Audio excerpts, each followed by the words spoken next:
Outside of Playwrights is about to see Mr. Burns, a post-electric play.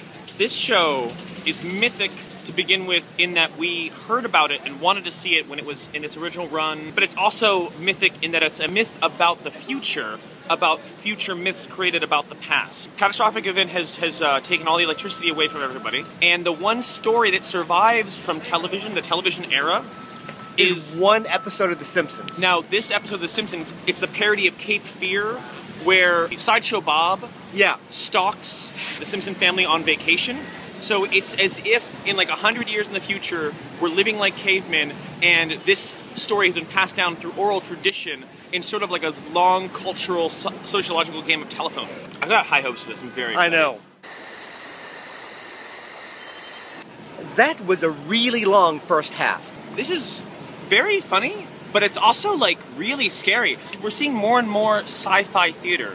This does take a very realistic approach to the possibility of the electrical grid going down and what effect that would have on people. Except it centers around people trying to hold on to culture without Wikipedia, without our fragile electronic database of information. First act takes place almost immediately after the event. The second act, 7 years later, into the future, where a culture has evolved in which traditional Shakespearean troupes of traveling players putting on reenactments of television shows. It touches on the idea of nostalgia, of memory, of what we would be missing in the future if there was no electricity. But unfortunately, sometimes it gets derailed, and I find myself losing interest and losing track. Really? There were just times that it just seemed like they were beating a dead horse, or they were kind of going over the same thing over and over again. This is not the show that I was expecting.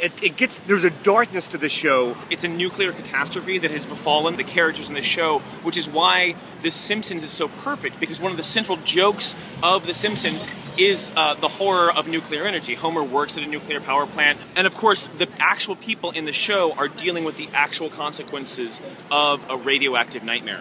At the end of the second act, I really don't know what to expect. I'm having a great time. You're kind of on the fence? I'm kind of on the fence.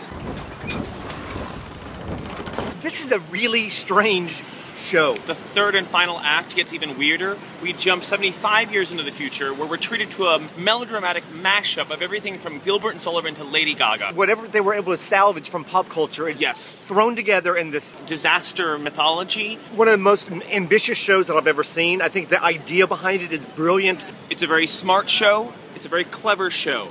However, in the third and final act, most of those moments of terror or delight feel like callbacks to very prolonged setups. That being said, I do think that there's a lot to be said for it, and I did enjoy the first half. All the performers were really amazing. I think the problem with it is the script itself, and I think it could be tweaked a little bit. But great idea, though. Really great idea. I'm a little choked up. This show really messes with you in a way. In its nostalgic recreation of contemporary culture, it can be very terrifying. Mr. Burns, a post-electric play, yellow light? Absolutely, yellow like The Simpsons. 2 yellow lights.